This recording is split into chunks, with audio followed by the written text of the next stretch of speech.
Shalom bien-aimés dans le Seigneur. Je vous bénis encore ce soir dans le précieux, glorieux, merveilleux et majestueux nom de notre Seigneur Jésus-Christ de Nazareth. Que l'Éternel Dieu vous bénisse encore abondamment, toi qui es présent à ce programme, à ce rendez-vous divin que nous avions avec le Seigneur. Que l'Éternel te bénisse encore, la servante de Dieu, ma sœur Sandra Tsomi, depuis le lieu où tu peux te trouver. Que la grâce de Dieu surabonde encore dans ton ministère. Que l'Éternel te bénisse, bien-aimé frère James Olivier, que la grâce de Dieu encore surabonde. L'Éternel se souvienne encore de sa servante Arlette Pépas, que la grâce de Dieu soit encore avec toi dans le précieux, majestueux nom de notre Seigneur Jésus. Shalom, shalom, peuple de Dieu. Nous voulons passer encore un moment ce soir dans la présence de Dieu, un moment où nous voulons adorer notre Dieu, où nous voulons lui rendre grâce, où nous voulons lui exprimer tout ce qu'il représente pour chacun de nous, bien-aimés. Mais bien plus encore, un moment également, bien-aimé, où nous voulons partager la parole de Dieu.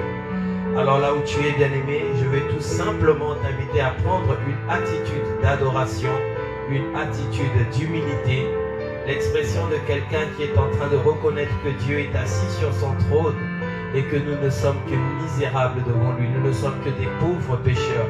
Nous ne méritons rien de la part de ce Dieu. J'aimerais que tu lui dises encore en cet instant, bien-aimé, avec tes propres mots, Seigneur, me voici. Seigneur, je viens encore ce soir dans ta présence afin de te louer, afin de te bénir, afin de te glorifier, afin de t'exprimer encore toute la gratitude du plus profond de mon cœur. Seigneur, je réalise que tu es merveilleux, je réalise que tu es bon, je réalise que tu es tout puissant. Je réalise, Seigneur, que tes bontés se sont encore renouvelées dans ma vie ce matin. Si je suis en vie, si je suis en bonne santé, c'est à cause de ta grâce.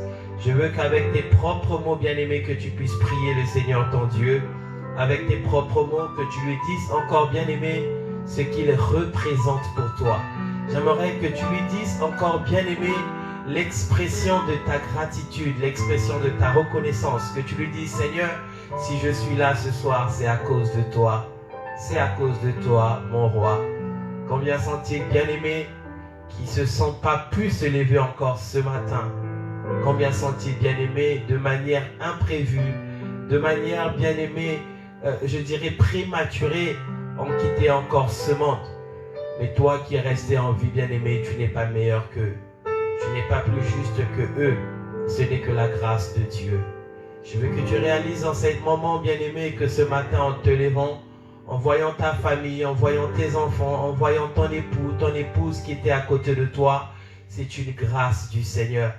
Combien, bien-aimés, ont perdu des êtres chers? Combien, bien-aimés, aujourd'hui encore, n'ont pu avoir la grâce que tu as? Je veux que tu lui dises simplement merci avec tes propres mots. Prie avec moi, ma soeur Mireille Kuyungana. Dis-lui encore, Seigneur, nous te bénissons. Seigneur, nous te rendons grâce. Seigneur, nous te disons merci pour tout ce que tu es pour chacune de nos vies. Nous te disons merci, Seigneur, pour ce que tu as accompli encore dans chacun de nos cœurs. Nous bénissons ton nom, ô Jésus. Nous te rendons grâce, Papa, pour tout ce que tu es en train de manifester. Tu es en train de répandre. Tu es en train, éternel Dieu Tout-Puissant, de manifester encore dans chacune de nos vies. Tu es en train de prier, bien-aimé, avec tes propres mots. Tu es en train d'élever ta voix. Tu es en train de glorifier le Dieu Tout-Puissant. Tu es en train de le combler encore de toute grâce, de toute magnificence. Dis-lui encore, Seigneur, mon roi, c'est toi encore que je viens célébrer en ces instants. Seigneur, mon roi, c'est toi que je viens bénir en ce moment. Seigneur, mon roi, c'est toi que je viens glorifier. C'est ton nom éternel, mon roi, que j'élève maintenant. C'est ton nom éternel, mon roi, que je bénis en ces instants. C'est ton nom éternel, mon roi, que je glorifie. Tu es en train de prier, bien-aimé. Tu es en train de glorifier ce Dieu. Adore-le encore, bien-aimé, parce qu'il en est digne. Élève encore le roi des rois. Élève le Tout-Puissant, bien-aimé. Lui qui est assis sur un trône éternel. Lui en qui il n'y a ni changement, ni ombre de variation. Bien-aimé, c'est le moment favorable pour toi d'adorer ton Dieu. C'est le moment favorable pour toi, bien-aimé, de lui adresser encore des paroles dignes d'action de grâce. Des paroles dignes de magnificence, des paroles dignes encore, bien-aimé, de quelqu'un qui réalise que sans Dieu, il n'est rien. Quelqu'un qui réalise que sans Dieu, il ne peut rien. Quelqu'un qui réalise que Dieu est tout pour lui. Quelqu'un qui réalise que la source de vie ne se trouve nulle part ailleurs qu'en lui. Oh oui, éternel mon roi, je viens confesser encore la grandeur de ton nom ce soir. Éternel mon roi, je viens te bénir encore pour tout ce que tu es, pour chacune de nos vies. Oui, l'homme de Dieu, le pasteur Marie-Albert, j'entends encore à ces moments, et avec tes propres mots, tu es en train de prier. Bien-aimé l'Éternel, Dieu est présent là où tu te trouves. La Bible déclare que là où 2 ou 3 sont rassemblés en son nom, Jésus est présent au milieu d'eux. Je veux que tu réalises que depuis le lieu où tu te trouves, le Seigneur est avec toi. Le Seigneur est dans ce lieu. Et je veux que tu honores encore, bien-aimé, que tu honores ce Dieu avec des paroles dignes de gloire. Que tu honores ce Dieu, bien-aimé, avec des paroles dignes de magnificence. Que tu honores ce Dieu, bien-aimé, l'expression encore d'un cœur reconnaissant. Un cœur qui est en train encore de lui dire, Père, je loue ton nom. Père, je te bénis. Père, je te glorifie. Je t'exalte, oh mon roi, pour tout ce que tu manifestes encore puissamment dans chacune de nos vies. Éternel Dieu Tout-Puissant, je t'élève. Éternel Dieu Tout-Puissant, je te glorifie. Éternel Dieu Tout-Puissant, je t'exalte. Je réalise encore ce soir, Papa, que tu es ma source de vie. Je réalise encore, Seigneur, Papa, ce soir, que tu es ma restauration. Je réalise encore, Seigneur, ce soir, Papa, que sans toi, je ne peux rien. L'apôtre Pierre a dit, à qui irai-je, Seigneur? C'est toi qui as les paroles de la vie. Oui, Papa, je veux le dire encore ce soir, tu as la parole de la vie. Je veux le dire encore ce soir, tu es la vie. Je veux le dire encore ce soir, tu es la consolation. C'est toi la source de toute restauration. Loin de toi, Éternel, c'est la mort. Loin de toi, Éternel Tout-Puissant, c'est la confusion. Loin de toi, Éternel Tout-Puissant, c'est l'échec. Loin de toi, Éternel Dieu Tout-Puissant, c'est la mort. Voilà pourquoi encore ce soir, je reviens à toi, Papa. Voilà pourquoi encore ce soir, je reviens à toi, ô Dieu Tout-Puissant, dans le nom de Jésus. Dans le nom puissant de Jésus. Bien-aimé, là où tu es, je veux que tu puisses prier encore. Que tu puisses te repentir devant ton Dieu. La Bible déclare que si tu dis que tu n'as point de péché, tu fais de Dieu un menteur. Et sa parole n'est point dans ta bouche. Oui, bien-aimé, je ne sais pas comment est-ce que tu as marché tout au long de cette journée. Je ne sais pas, peut-être que tu as eu à attrister le Seigneur par tes paroles. Peut-être que tu as eu à attrister le Saint-Esprit par des actes que tu as eu à poser. Peut-être que, bien aimé, tu t'es détourné de la voie de Dieu. Peut-être que tu as marché dans la rébellion devant ce Dieu. Peut-être que tu t'es égaré du chemin de l'Éternel, ton roi. Je veux que là où tu es, bien-aimé, que tu réalises encore que encore ce soir, bien-aimé, tu ne mérites rien devant ce Dieu. Que tu réalises que tu n'es qu'un pauvre pécheur. Et je veux, bien-aimé, qu'avec tes propres mots, en une attitude d'humilité, que tu implores encore sa miséricorde. Oui, bien-aimé, demande-lui pardon. Demande-lui pardon. Je veux que tu puisses être sanctifié encore dans ta présence encore ce soir. Il n'y a point de sanctification, bien-aimé, sans pardon de péché. Il n'y a point de sanctification sans pardon de péché. Ton péché, bien-aimé, peut empêcher à ce que ta prière monte vers le trône de Dieu. Tes erreurs, bien-aimé, ton iniquité peut faire en sorte que la main de l'Éternel soit loin de toi. Oh oui, bien-aimé, tu vas prier. Dis-lui, Seigneur, je te demande pardon. Comme David dit-lui, Éternel mon roi, je te demande pardon pour toutes mes fautes. Je te demande pardon pour ma rébellion. Je te demande pardon, Éternel mon Dieu, pour toutes les fois que je n'ai pas fait de toi ma priorité. Oui, Seigneur, beaucoup de choses sont passées pour moi avant toi. Beaucoup de choses, Éternel mon Dieu, ont primé dans ma vie avant toi. Beaucoup de choses, Éternel mon Dieu, ont pris le dessus dans ma vie. Mais encore ce soir, j'implore ta miséricorde. Ce soir, je viens reconnaître encore, Père, que je ne suis pas digne. Je ne suis pas digne, Papa. Je ne suis pas digne, Papa. J'implore simplement ta miséricorde. Oui, Papa, pour le bien que je n'ai pas su faire. La Bible déclare, bien-aimé, que même le bien que tu peux faire, si tu ne le fais pas, c'est un péché. Dis-lui, Seigneur, je te demande pardon pour le bien que je n'ai pas fait. Je te demande pardon, Éternel mon roi, parce que je me suis détourné de toi. Lave-moi encore ce soir par ton sang précieux. Lave-moi encore ce soir, Éternel mon roi, par ton sang glorieux. Que ton sang me lave, que ton sang me purifie. Selon qu'il est écrit de toi, Seigneur, qu'il n'y a point de pardon de péché sans effusion de sang. Que le sang de Jésus te lave, que le sang de Jésus te sanctifie, que le sang de Jésus te purifie, bien-aimé. Dis-lui encore, Seigneur, j'implore simplement ton sang. J'implore ton sang dans ma vie. Que ton sang, Jésus, me lave. Que ton sang, Seigneur, me purifie. Alléluia. Merci encore pour ta grâce. Je veux te bénir encore, Seigneur, ce soir. Je veux te dire encore merci, Jésus, parce que tu es celui qui me lave. Tu me laves, Seigneur. Tu es en train de prier avec moi, bien-aimé. Tu es en train de prier avec moi. Tu es en train de prier avec moi. Dis-lui, Seigneur, lave-moi de mes fautes. Lave-moi de mes péchés. Purifie-moi, Éternel. Pour toutes les voix qui ne t'ont pas honoré, Seigneur.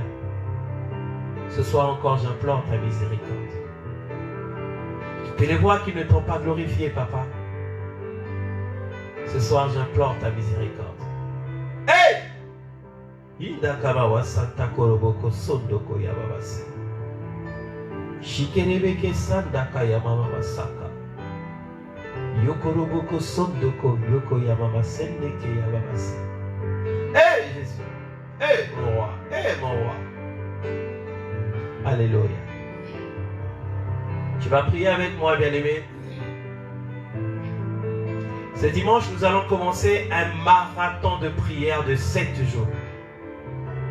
Pendant 7 jours, bien-aimés, nous allons prier pour les 6 prochains mois de cette année 2020.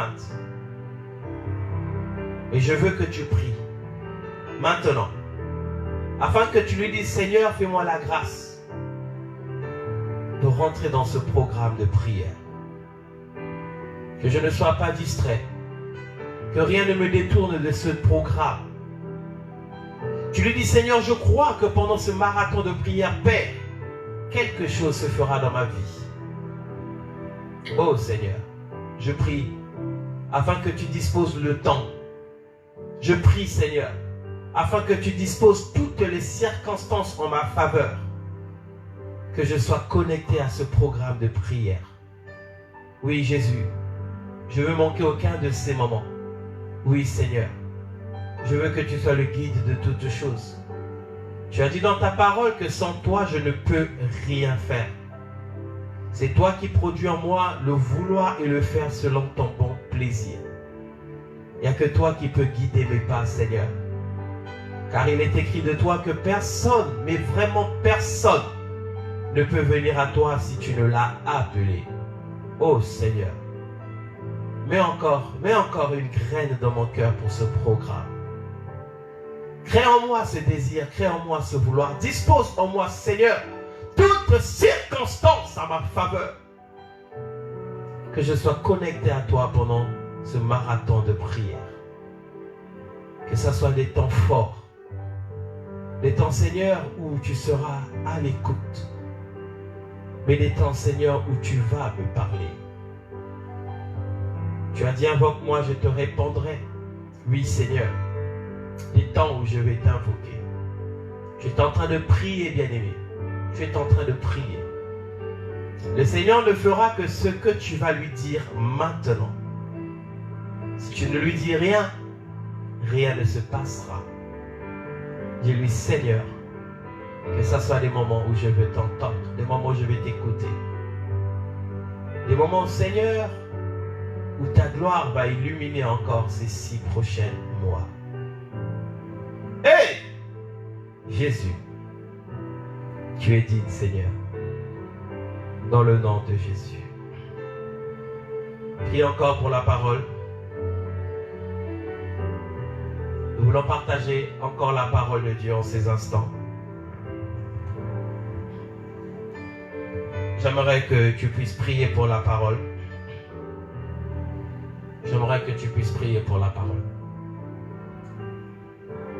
Dis-lui, Seigneur, parle-moi. Enseigne-moi.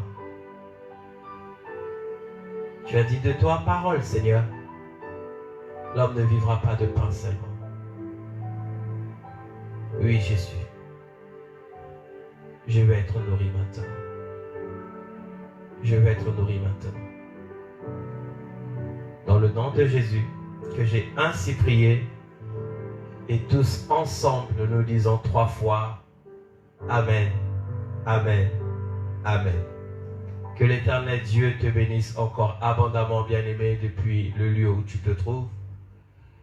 Nous allons parler ce soir sur un thème intitulé « L'ami important ». L'ami important. Cet enseignement, bien-aimé, va tout simplement nous introduire pour la préparation de ce grand marathon de prière qui intervient au milieu de cette année 2020.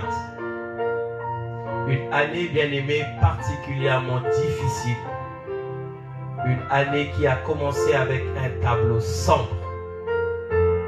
Au travers de cette crise, au travers de cette pandémie, au travers encore de toutes les circonstances personnelles que tu as pu expérimenter.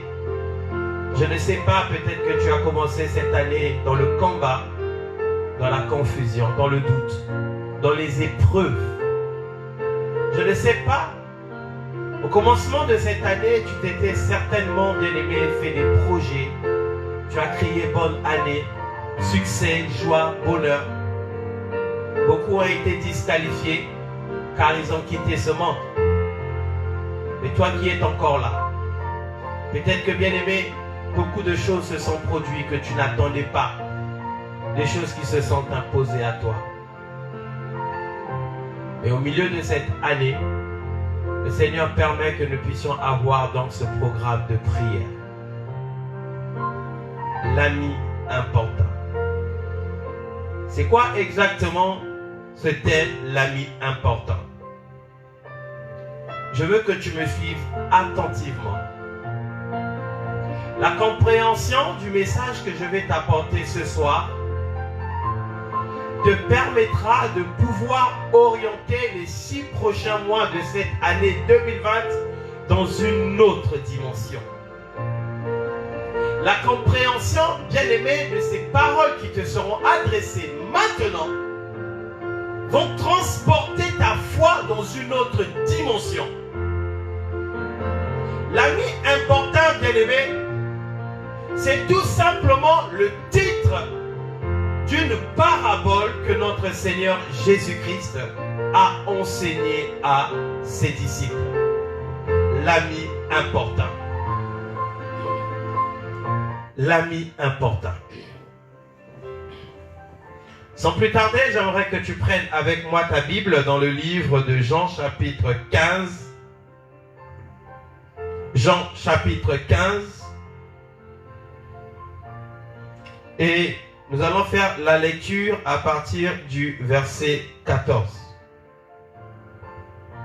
Jean 15, verset 14. La Bible nous dit ceci, c'est Jésus qui parle. Vous êtes mes amis. Vous êtes mes amis. Une parole formidable, une parole agréable. Notre Seigneur Jésus-Christ nous identifie et nous appelle comme étant ses amis. Pas ses serviteurs, pas ses fils, mais ses amis. C'est-à-dire que notre relation avec Jésus-Christ bien-aimé s'évalue dans plusieurs dimensions. Il y a une dimension où tu interviens comme un fils de Dieu. Il y a une autre dimension où tu interviens comme étant un serviteur de Dieu. Et il y a une toute autre dimension, celle que Jésus nous révèle maintenant, où chacun de nous est un ami de Dieu. Un ami pas comme les autres, mais un ami fidèle. Un ami qui ne nous abandonne jamais. Le seul ami bien-aimé dans ce monde qui est capable de comprendre même les profondeurs de ce qui trame dans ton cœur. Les choses qu'aucun homme ne peut comprendre. Notre ami Jésus te comprend mieux que tout homme. Quand bien même que tout le monde peut t'abandonner, mais tu as un ami qui ne t'abandonne jamais. Jésus dit donc ici, vous êtes mes amis si vous faites ce que je vous commande. Je ne vous appelle plus serviteurs, Parce que le serviteur ne sait pas ce que fait son maître. Mais je vous ai appelés mes amis parce que je vous ai fait connaître tout ce que j'ai appris de mon Père. Alléluia. Nous allons encore ouvrir nos Bibles dans le livre de Luc, cette fois-ci au chapitre 11. Luc, chapitre 11. Prends ta Bible avec moi, bien-aimé, dans le livre de Luc, chapitre 11. La Bible nous dit ceci. Jésus priait un jour en un certain lieu. Lorsqu'il eut achevé, un de ses disciples lui dit, « Seigneur, enseigne-nous à prier. » Comme quoi, bien-aimé, la prière nécessite un enseignement. On ne prie pas comme l'on veut. Mais la prière, bien-aimé, répond à un protocole prédéfini par Dieu lui-même. Et les disciples, donc, en voyant Jésus prier, ont manifesté donc le souhait à ce que eux aussi, Jésus puisse les apprendre à prier. Il dit par la suite, comme Jean l'a enseigné à ses disciples. Verset 2, il leur dit, quand vous priez, dites, notre Père, que ton nom soit sanctifié, que ton règne vienne, donne-nous chaque jour notre pain quotidien. Pardonne-nous nos offenses, car nous aussi nous pardonnons à quiconque nous offense. Et ne nous induis pas en tentation. Il leur dit encore, après leur avoir donné donc ce protocole de prière, Jésus ne s'arrête pas là, il leur donne cette fois-ci un enseignement. La Bible dit au verset 5, il leur dit encore, si l'un d'entre vous a un ami et qu'il aille le trouver au milieu de la nuit pour lui dire, ami, prête-moi 3 pains. Car un de mes amis est arrivé en voyage chez moi. Alléluia.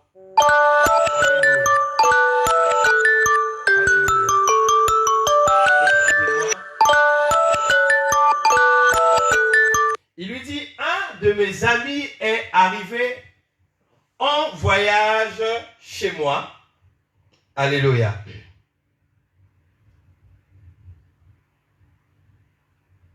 Je n'ai rien à lui offrir. Verset 7. Et si de l'intérieur de sa maison, cet ami lui répond, ne m'importune pas. La porte est déjà fermée, mes enfants et moi sommes au lit. Je ne puis me lever pour te donner des pains. Je vous le dis, même s'il ne se levait pas pour lui donner parce que c'est son ami, il se lèverait à cause de son importunité. À cause de son importunité, et lui donnerait tout ce dont il a besoin. Alléluia. Et moi je vous dis, demandez et l'on vous donnera. Cherchez et vous trouverez. Frappez et l'on vous ouvrira. Alléluia. Que Dieu bénisse encore sa parole. Bien-aimé dans le Seigneur, je veux que tu me suives attentivement, s'il te plaît. Je veux avoir toute ton attention. Je vais parler en quelques minutes. Mais les paroles qui vont sortir de ma bouche en cet instant seront pour toi une fondation solide pour ta marche chrétienne. Notre Seigneur Jésus-Christ, durant son ministère, a passé beaucoup de temps à enseigner. Et la majorité de ces enseignements, Jésus-Christ était en train de les présenter sous forme de paraboles. C'est quoi exactement une parabole? La parabole, bien-aimé, est une image que le Seigneur Jésus-Christ était en train de prendre de la vie quotidienne que nous vivons tous les jours afin de nous enseigner, de nous révéler les principes fondamentaux du royaume de Dieu, afin de nous révéler les principes fondamentaux de la foi, afin de nous révéler les profondeurs de l'amour, afin de nous révéler, bien-aimés, les principes de la vie de Dieu. Bien-aimés, la parabole était une forme d'histoire que Jésus-Christ était en train de prendre, une illustration qui nous permettrait de faire travailler notre imagination pour que tout le monde soit à mesure de comprendre les principes fondamentaux du royaume de Dieu. Des choses qui n'étaient pas accessibles, les choses compliquées, les choses difficiles, les révélations qui nécessitaient une certaine maturité, le Seigneur les a rendues au niveau facile afin que tout le monde puisse les comprendre. Et pour cela, le Seigneur utilisait donc des images simples qu'on appelle des paraboles. Les paraboles, bien-aimés, étaient un ensemble d'enseignements qui te permettront, bien-aimés, de pouvoir avoir une foi stable. Ce sont les paraboles qui te permettront de connaître les mystères cachés du royaume de Dieu. Les principes de comment est-ce que Dieu fonctionne. Et donc, parmi ces paraboles, bien-aimés, elles te permettront de pouvoir être équipé pour vivre une vie victorieuse sur cette terre. La parabole, bien-aimée, lorsqu'elle est comprise, elle est une bénédiction. Mais je dis bien lorsqu'elle est comprise.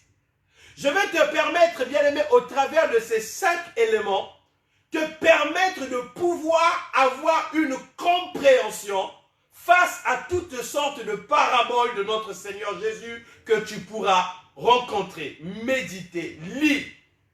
5 points essentiels, bien-aimés, peuvent te permettre de comprendre les paraboles du Seigneur.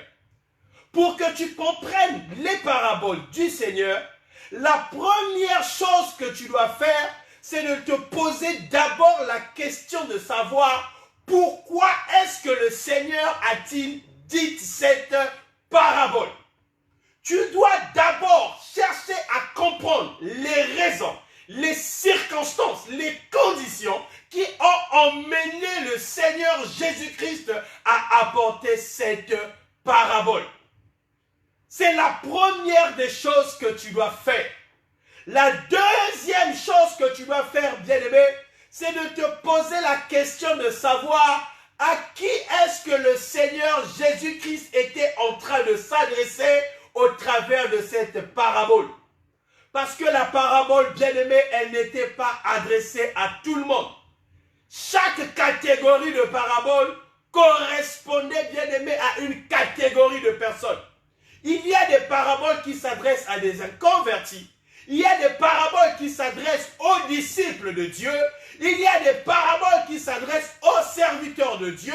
Et il est nécessaire, important, indispensable, bien-aimé, de pouvoir identifier à qui est-ce que la parabole est adressée. Le troisième point qui te permettra, bien-aimé, de comprendre une parabole, c'est de te poser la question, quel est le message principal de la parabole?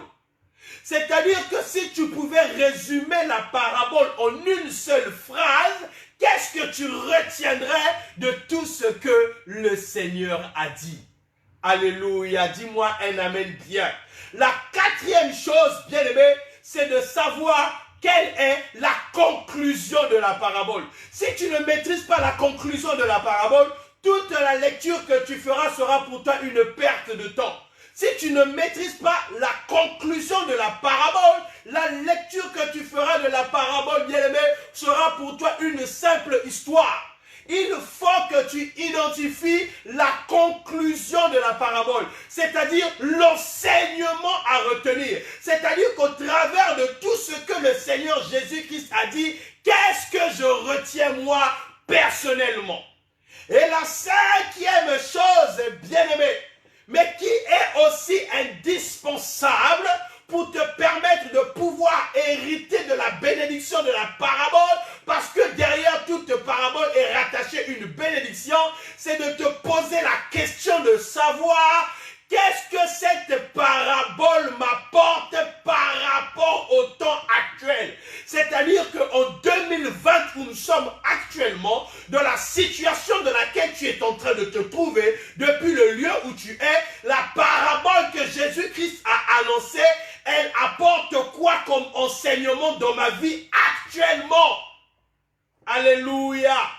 La Bible dit que Jésus-Christ a marché sur les eaux. Oui, je veux bien, mais il a marché sur les eaux. Qu'est-ce que cela m'apporte à moi actuellement? Jésus-Christ a marché sur les eaux. Quel est l'enseignement, la bénédiction que cette parole peut m'apporter actuellement avec les soucis que je suis en train de traverser, avec la pandémie du coronavirus que nous sommes en train de vivre? Jésus a marché sur les eaux, c'est bien beau, mais qu'est-ce que cela rapporte-t-il pour les temps actuels que je suis en train de vivre? Ces 5 points, bien-aimés, te permettront de pouvoir comprendre chaque parabole que Jésus-Christ a enseigné à ses disciples. Et parmi donc ces paraboles, bien-aimés, nous avons ici la parabole de l'ami. J'ai voulu dire l'ami important parce que cette parabole est en train de définir la caractéristique d'un ami qui était important. Quelqu'un d'important, bien-aimé, c'est quelqu'un qui est dérangeant, quelqu'un qui gêne, quelqu'un qui perturbe, quelqu'un qui ne laisse pas tranquille. Alléluia. Dites un amen bien. Ah, je veux entendre un amen glorieux, un amen puissant. Un amen qui est en train de retentir comme un cri de tonnerre. Un amen qui est en train de dire, Seigneur, il y a quelque chose que je suis en train de recevoir maintenant. L'ami important. Ici, donc, cette histoire, bien-aimée, que Jésus-Christ est en train de nous enseigner, cette parabole que Jésus-Christ nous apporte, bien-aimé, tandis qu'il est en train d'enseigner sur la prière, tandis que les disciples lui disent, Seigneur, apprends-nous à prier. Donc, dans l'enseignement à apprendre à prier, Jésus rattache cette parabole de l'ami. Bien-aimé, ta prière ne sera jamais efficace, ta prière ne pourra jamais apporter les résultats attendus si tu ne comprends pas la parabole de l'ami. La prière est rattachée à la parabole de l'ami. C'est la raison pour laquelle, lorsque Jésus-Christ enseigne sur la prière du Notre Père, juste après, il donne donc la parabole de l'ami. Ce sont deux choses qui sont liées. Ce sont deux choses bien aimées. L'une vient avec l'autre. Tu ne peux pas expérimenter la prière si tu ne comprends pas le principe de la prière. La prière agit avec certains principes. Et le principe fondamental de la prière, c'est celui Christ que Jésus est en train de nous apporter ici au travers de cette parabole de l'ami important. Hey, dis un amen bien. Jésus-Christ nous dit d'entrée de jeu, qui parmi vous s'il a un ami? Il ne raconte pas une histoire comme ça, mais il est en train de faire travailler l'imagination de chacun d'entre eux. Que chacun puisse se mettre dans sa peau, que chacun puisse essayer d'imaginer cette situation comme si c'est de lui qu'il savait personnellement. Ici, Jésus prend une image simple, une image de la vie pratique pour nous enseigner le principe de la prière, pour nous enseigner le mystère caché qui fait déclencher, bien aimé, la gloire de Dieu lorsque la prière lui est adressée. Il dit qui parmi vous s'il a un ami? cet ami vient le déranger au milieu de la nuit. Hey! C'est-à-dire que rien que cette parabole, elle commence d'une manière bizarre. Mais vraiment, vraiment bizarre. Donc, on nous parle ici d'un ami qui est en train de partir déranger son ami au milieu de la nuit.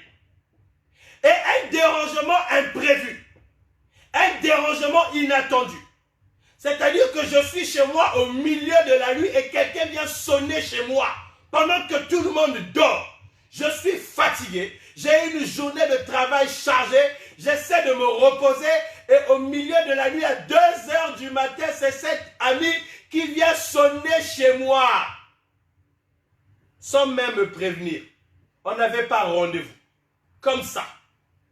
C'est-à-dire que d'entrée de jeu, ici, Jésus-Christ est en train de nous présenter, bien-aimés, je dirais, une image inconfortable.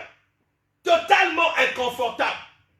Et cet ami, lorsqu'il vient déranger au milieu de la nuit, ce n'est même pas pour apporter de l'argent. Non, pas du tout. Parce que si je dors au milieu de la nuit et qu'un ami vient me réveiller à 2 heures du matin en m'apportant de l'argent, bien aimé, c'est pour moi une bonne nouvelle. C'est avec joie que je vais me réveiller. Il ne vient pas m'apporter de l'argent. Il ne vient même pas m'annoncer une bonne nouvelle. Cet ami ne vient même pas, genre, il vient réclamer sa dette parce que si encore c'est de l'argent que je lui dois, je vais comprendre que c'est son argent, que je lui rende son argent. Non, l'ami est en train de venir me déranger au milieu de la nuit pour me demander un service. Ah!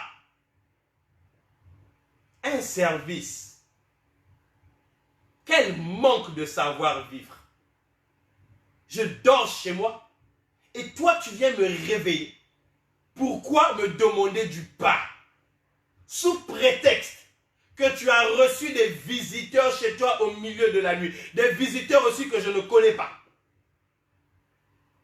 La Bible dit ceci, bien aimé. Suis attentivement cette parabole. Oh, elle est forte, elle est riche d'enseignements. Gloire à toi, Seigneur. Gloire à toi, mon Dieu. L'ami donc qui est importuné lui fait comprendre que je ne peux pas t'aider. C'est-à-dire que sa demande, elle est défavorable. Sa demande, elle est rejetée. Et l'ami évoque les raisons qui sont tout à fait logiques. Des raisons qui sont tout à fait naturelles. Des raisons compréhensibles. Il lui dit, la porte est déjà fermée. Je dors, mais pas seulement moi, mais mes enfants et tout le monde dans ma maison dort. Ce que tu es en train de faire n'est pas raisonnable. Ce n'est pas l'heure que tu dois venir pour me demander un service. Alléluia. Hey! Alors à ce moment-là, bien-aimé, une discussion est en train de s'engager. Mais l'ami important qui est dehors ne lâche pas l'affaire. L'ami important lui dit, il faut que tu me donnes seulement le pain. Il faut seulement que tu me donnes le pain. Il faut seulement que tu me donnes le pain. Et à ce moment-là, bien-aimé, une résistance est en train de s'employer entre l'ami détenteur du pain et l'ami qui est dans le besoin, c'est-à-dire l'ami important. L'ami important a tellement insisté. Ah! Au point où Jésus-Christ dit, cet ami se réveillera pour lui donner le pain, pour lui donner ce dont il a besoin. Pas à cause de la relation d'amis qu'ils ont. Ah! Mais tout simplement pour qu'il puisse le laisser tranquille. Ah! Bien aimé, écoute-moi attentivement. Ici, cette parabole est en train de nous encourager à un verbe. Le verbe importuner. Cette parabole ici est en train de nous révéler quelque chose. C'est que ton attitude à toi a la capacité de t'emmener au ciel. Mais ton attitude à toi a aussi la capacité d'emmener le ciel vers toi. Ah, c'est fort ce que je suis en train de dire. Cette parabole est en train de nous révéler que tes actes, bien-aimés, tes paroles, ton attitude, ton caractère, ton comportement, tes résolutions ont la capacité de faire à ce que Dieu se manifeste dans ta vie ou encore à ce que Dieu ne se manifeste pas. Jésus nous encourage à être des amis importants. Jésus nous encourage à importuner le Seigneur dans nos prières. Il est en train de nous donner cette image de venir réveiller l'ami au milieu de la nuit. Pas pour la louange, pas pour le louer, pas pour l'adorer, pas pour lui dire Seigneur tu es grand, pas pour lui dire Seigneur tu es glorieux, pas pour lui dire Seigneur tu es tout puissant, mais pour lui demander du pain. Pour lui demander du pain. Avant cette parabole, il dit dans la prière, Père, donne-nous notre pain quotidien. Mais il nous apprend comment est-ce qu'on doit demander le pain. Dans une dimension d'importuner Dieu. Dans une dimension bien-aimée où tu es en train de demander au Seigneur. Le Seigneur te dit non, je dors. Le Seigneur te dit non, je ne peux pas te le donner. Le Seigneur te dit non, ce n'est pas convenable que cela se fasse. Mais tu es en train de persister dans la prière. C'est-à-dire que dans une dimension où tu importunes Dieu, les circonstances changent. Une dimension où tu importunes Dieu, les murailles sont ébranlées. Une dimension où tu importunes Dieu, la gloire de Dieu descend, même là où elle n'était pas prévue de descendre. Oh! Bien-aimé, je ne sais pas quel est le tableau qui a été dressé pour toi pour cette année 2020. Je ne sais pas quels sont les projets que les sorciers de ta famille ont dressés contre toi. Je ne sais pas quelles sont les décisions qui ont été programmées dans ton milieu professionnel pour que tu sois licencié. Je ne sais pas quelles sont les conséquences que cette pandémie va apporter dans ta vie, bien-aimé. Mais tout ce que je sais, c'est que la Bible m'enseigne à importuner Dieu.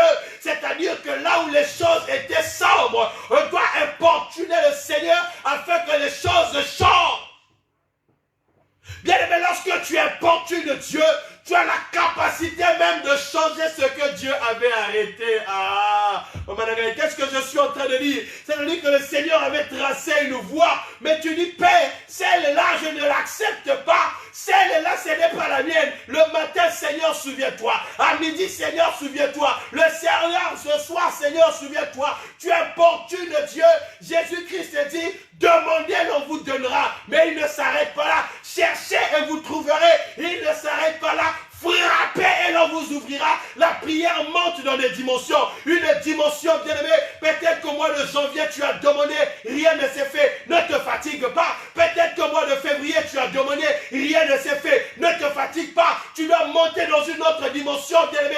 Une dimension où tu vas chercher. Une dimension où tu vas frapper. Une dimension où l'Éternel n'aura pas de paix. À la hauteur où Jacob pouvait lutter avec Dieu toute la nuit. Et Dieu dit à Jacob, laisse-moi car l'aurore arrive. Mais Jacob dit, Père, je ne te laisserai point tant que tu ne m'es béni. Jacob a importuné Dieu. Jacob a importuné Dieu. Jacob a dérangé Dieu jusqu'à ce que la bénédiction de Dieu est descendue. Je veux que tu dises encore que bien-aimé dans le Seigneur, que tu réalises que les 6 mois qui sont en train de venir, nous allons importuner Dieu. Le mois de juillet, bien-aimé, c'est pour nous le mois de la possession. Le mois de juillet, bien-aimé, c'est pour nous le mois du changement. Le mois de juillet, bien-aimé, nous allons changer les circonstances. Le mois de juillet, nos genoux seront calés par terre et la puissance de Dieu doit se révéler dans chaque vie. Oh, je croyais que j'allais entendre un amen bien. Bien-aimé, nous allons importuner Dieu. Nous allons importuner Dieu. Alléluia. Je veux dire à quelqu'un que le mois de juillet, nous allons nous transformer en gilet jaune spirituel. Aïe, aïe, aïe, aïe, aïe. La Bible dit que même le monde nous enseigne. Le monde nous enseigne. Nous avons vu dans cette nation des hommes qui n'étaient pas contents à cause des réformes qui étaient prises. Nous avons vu dans cette nation des hommes qui n'acceptaient pas les circonstances telles qu'elles étaient présentées. Et elles se sont révoltées. Elles ont commencé à crier. Elles ont commencé à se rébeller. Dans la prière, bien-aimés, nous allons nous rébeller contre toutes les œuvres des ténèbres qui ont été dressées contre chacune de nos vies. Hey! Alléluia. Oh, bien-aimés dans le Seigneur. Je veux que tu réalises une chose. Il y a une histoire formidable qui s'est produite au temps de Moïse. Une histoire qui m'a beaucoup inspiré. Une histoire, bien aimée, dont les personnages, j'ai pris même les noms pour donner à mes enfants, parce que c'était quelque chose de formidable. Quelque chose de glorieux. Il y avait bien aimé un problème d'héritage. Alléluia. Nous allons rapidement ouvrir nos Bibles, s'il vous plaît. Dans le livre de Nombres, chapitre 27. Alléluia. Prends ta Bible avec moi, Nombres, chapitre 27, bien-aimé. Alléluia. Oh, le temps est tellement avancé. Nous allons bientôt terminer, bien-aimé. Prends avec moi Nombres, chapitre 27. La Bible nous parle ici des fils de Tchélophad. Alléluia.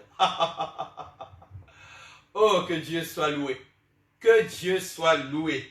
Les filles de Tchélophad. Alléluia. Ces filles étaient des guerrières. Elles étaient puissantes. Elles avaient la révélation. Oh, bien-aimé. Alléluia. Sois semblable à ces filles. Je veux que tu comprennes un mystère, bien-aimé. La Bible dit ceci. Nombre chapitre 27 à partir du verset 1. Les filles de Tchélophad, fils de Hépher, fils de Galad, fils de Makir, fils de Manassé, de famille de Manassé, fils de Joseph, dont les noms étaient Machla, Noah, la sœur Noah, alléluia, que Dieu te bénisse là où tu es, Ogla, Milka et Tirta. Ces 5 filles bien-aimées, dont la Bible est en train de nous présenter, dont la Bible prend le soin minutieusement de mentionner chacun de leurs noms. Alléluia. La Bible dit ceci au verset 2. S'approchèrent et se présentèrent donc devant Moïse, devant le sacrificateur Éliazar et devant les princes de toute l'assemblée à l'entrée de la tente d'assignation. Elles dirent: notre père est mort dans le désert, il n'était pas au milieu de l'assemblée de ceux qui se révoltent contre l'Éternel. Son péché, il est mort pour son péché et il n'avait point de fils. Pourquoi le nom de notre père serait-il retranché du milieu de sa famille? Parce qu'il n'avait point eu de fils. Donne-nous une possession parmi les frères de notre père. Moïse porta la cause devant l'Éternel et l'Éternel dit à Moïse: les filles de Tchélophad ont raison. Tu leur donneras en héritage une possession parmi les frères de leur père. En fait, qu'est-ce qui s'était passé ici? Dieu avait établi une loi en Israël. La loi disait que chaque homme, lorsqu'il devait mourir, tout son héritage devait être légué à ses fils, pas à ses filles. Si cet homme n'avait pas de fils, alors à ce moment-là, l'héritage devait être transmis à ses frères. C'est-à-dire que la loi que Dieu avait établie, les filles n'avaient pas droit d'hériter. Elles n'avaient aucun droit d'héritage. Et il en était ainsi pendant des générations, pendant des années. C'était une loi que Dieu avait établie. Dans un principe fondamental dans la spiritualité, bien-aimé, lorsque Dieu a dit « I », ça reste « I ». Dieu est suprême, il est souverain au-dessus de tout. Dieu a toujours raison. Hey! Alors, bien-aimé, cet homme, qui donc avait ses 5 filles, avait beaucoup de biens. Il avait tellement de biens, mais malheureusement pour lui, il a eu 5 enfants. Mais de ces 5 enfants, il n'y avait aucun fils, il n'y avait que des filles. Et le jour donc il va mourir, la loi donc désignait que automatiquement, l'héritage devait être transmis à ses frères. Et bien aimé, ces filles se sont rassemblées. Ces filles ont réalisé que la loi vient de Dieu. Ces filles ont réalisé que Dieu est au-dessus de tout. Mais ces filles sont quand même allées pour importuner le Seigneur, pour implorer le Seigneur, pour réclamer la grâce de Dieu, au-dessus de ce qui était déjà arrêté. Lorsque les filles sont allées présenter le problème au prophète Moïse, le prophète Moïse est resté bouche bée. Le prophète Moïse n'avait pas d'argument. Le prophète Moïse ne savait pas quoi dire à ces filles-là. Le prophète Moïse avait compris que ces filles avaient raison. Mais comme la loi venait de Dieu, Moïse ne pouvait rien faire. Alors Moïse va dire à ses filles, je vais quand même essayer. Je vais quand même apporter votre doléance à Dieu. Quoique Dieu, c'est lui qui a arrêté la loi. À la grande surprise, bien-aimée, lorsque Dieu a examiné le problème de ses filles, Dieu les a donné raison. Dieu a changé la loi que lui, il avait établie à cause de ces 5 filles. Ces 5 filles ont changé l'histoire de toute une nation parce qu'elles avaient pris cette décision. Bien-aimé, je crois que par les décisions que tu peux prendre au travers de ce programme, ce marathon de prière où nous allons importuner Dieu, je crois qu'une loi va être changée dans ta vie. Bien-aimé, je suis convaincu que si ensemble, tu te lèves d'un cœur sincère, d'une décision de cœur, d'importuner Dieu dans la prière, bien-aimé, quelque chose va se passer. Pendant cette montagne de prière, bien-aimé, je ne vais pas prier pour toi. Mais pendant cette montagne de prière, je vais prier avec toi. Cette montagne, ce marathon de prière, bien-aimé, ensemble, nous allons implorer, nous allons importuner, nous allons déranger. Le Seigneur n'aura aucun repos parce que nos doléances, nos prières, la demande de notre pain quotidien va monter de manière permanente le matin, à midi, le soir, au milieu de la nuit. Nous allons prier, bien-aimés. Cette année a peut-être commencé d'une manière sombre pour toi. Je te dis que c'est possible. Mais la seule chose que tu ne dois pas permettre, c'est que cette année termine de façon sombre. Nous sommes dans un temps, bien-aimé, où l'inquiétude est en train d'envahir les cœurs. Aujourd'hui, bien-aimé, il y a une peur qui est en train de régner. On se demande si une deuxième vague de Covid-19 viendra. Sera-t-elle meurtrière? Aujourd'hui, les gens ont peur pour leurs emplois. Les gens ont peur pour leurs familles, bien-aimés. Je suivais encore les informations. Je réalisais, bien-aimé, qu'un grand nombre de taux de demande de divorce a été transmis dans les tribunaux, bien-aimés, tout simplement à cause de ce confinement. Je ne sais pas, peut-être que ton foyer aussi est menacé là où tu es. Je ne sais pas, peut-être que les incompréhensions aussi, bien-aimés, ont gagné ta maison. Je ne sais pas, peut-être que tu es en train de vivre une situation de séparation de corps avec ton conjoint là où tu es. Mais je veux te dire une chose. Pendant ces 7 jours, nous allons prier. Nous allons prier. Nous allons prier. Et l'Éternel Dieu descendra.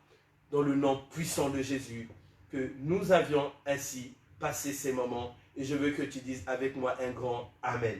Lève ta main droite, je vais prier parce que nous sommes arrivés à la fin. Je veux tout simplement recommander, bien-aimé, encore ces instants entre les mains du Seigneur.